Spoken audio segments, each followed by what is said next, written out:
Today we're going over question 1, 2022 paper C. So firstly, let's go over some key concepts in this question. This is the textbook definition for normalization. It's a method to improve the precision of binary floating point numbers.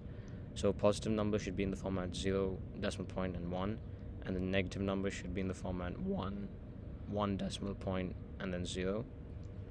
This is because negative numbers will follow 2's complement, and so they should start with a 1. And basically what this all means is that we need to remove any unnecessary bits. So a quick example of this is like the number 2. It can be represented as 0, 1, 0, or it can be represented as 0, 0, 1, 0. But the one that uses fewer bits would be more precise, so we use that one. So this is a question. We have to represent the number positive 202 using 8 bits for mantissa and 8 bits for the exponent. So first, what I recommend doing is, drawing the decimal point on the mantissa, which would be over here, and it's always going to be here for all these kind of questions. Then we find 202 in unsigned normal binary, and that comes out to be 11001010. And after this, we check. We write the number here with the decimal point at the end, and we check how many jumps it would take to get the decimal point between the first 2 bits that are different. So between this 0 and 1. So as you can see, it will take 1, 2, 3, 4, 5, 6, 7, 8. It takes 8 jumps for the decimal point to come to this position. And so because we know it takes 8 jumps, our exponent should be 8. And then we can just write the exponent over here in binary as 8. And then we just fill in the answers into the boxes, and we fill in the exponent with any extra zeros in the front. And the mantissa, we just fill it in as it is.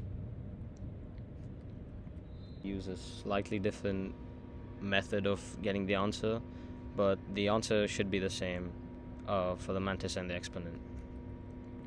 Now this is the second part of the question, where we have to represent minus 202.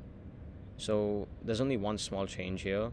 It's that once we get our 202 as normal binary and we have it in this format, all we have to do is convert it to 2's complement. And we convert it to 2's complement by copying the numbers, the bits from the end until copy till and including the 1, and then swap each bit.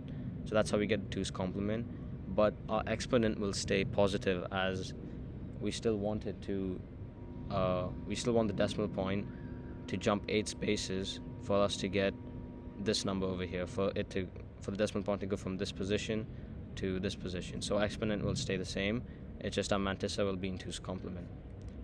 We can check this in the mark scheme, and yeah, the answer should be the same again, but they might have a different method. And this is the final part of the question. Over here, it gives a mantissa and an exponent, but it's asking why the number is not normalized. And the reason for this would be because it contains unnecessary bits. As we can see here, there's 2 extra zeros. So, and the mantissa doesn't begin with 0, 1 or 1, 0. So this is how we know that it's not normalized, because once again it contains 2 extra zeros over here. And in the second part, we have to write the normalized floating point representation of this number. So all we do once again is the same process. We put the decimal point at the start, then we shift the numbers till it becomes either 0, 1 or 1, 0. In this case, we get the format 0, 1, and we check how many times we shifted it. So it'll be 1, 2. That's how we got the decimal point to this position. And so because we shifted it 2 times, we subtract 2 from the exponent, because now the decimal point is 2 jumps closer than the number it's representing here.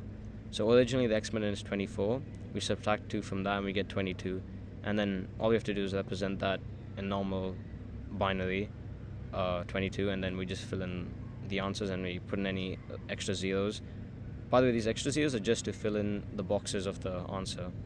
They don't actually make the exponent unnormalized or anything, it's just to fill in all the boxes. And then that's all we do to get our answer. And we can check this in the mark scheme. So part 1, because the exponent doesn't begin with 0, 1, and it has 2 extra zeros. And part 2, we can see that the answer should be the same.